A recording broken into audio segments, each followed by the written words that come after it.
কারা এই ইয়াজুজ ও মাজুজ এবং কোথা থেকে তারা বের হয়ে আসবে?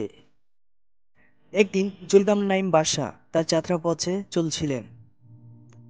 চলতে চলতে তিনি এমন একটি গ্রাম বা অঞ্চলে এসে পড়লেন। সেখানে তিনি নতুন একটি জাতির সন্ধান পেলেন। সেইখানকার মানুষ জুলকারনাইন বাদশাকে দেখে বললেন, এই জুলকারনাইন বাদশাহ, আমাদের এখানে ইয়াজুজ ও মাজুজ তারা এই দুই জাতি অশান্তি সৃষ্টি করছে। তারা এখানে এসে লুটপাট ও মারামারি করে। আপনি কিছু একটা করুন। আপনি ওদের মধ্যে এবং আমাদের মধ্যে একটি প্রাচীর তৈরি করে দিন, যাতে ইয়াজুজ ও মাজুজ এখানে আসতে না পারে। এর বিনিময়ে আমরা আপনাকে কিছু অর্থ প্রদান করব। জুলকারনাইন বলল, না, আমাদের কোনো অর্থ লাগবে না। আমার সৃষ্টিকর্তা আমাকে যে অর্থ বা ক্ষমতা দিয়েছে, এটাই আমার জন্য যথেষ্ট।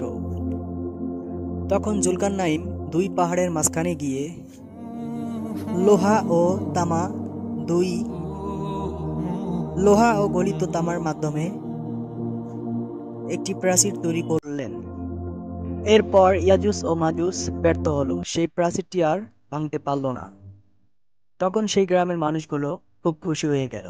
তখন জুলকারনাইন বললেন, যখন কিয়ামত নিকটবর্তী হবে, তখন ইয়াজুজ ও মাজুজ এই প্রাচীরটি ভেঙে ফেলবে।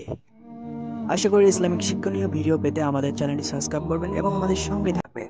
ভিডিওটি লাইক, একটি শেয়ার করতে ভুলবেন না। নেক্সট ভিডিও দেখতে এবং পেতে অবশ্যই সঙ্গেই থাকবেন। আজকের মতন এখানেই শেষ করছি। আল্লাহ হাফেজ।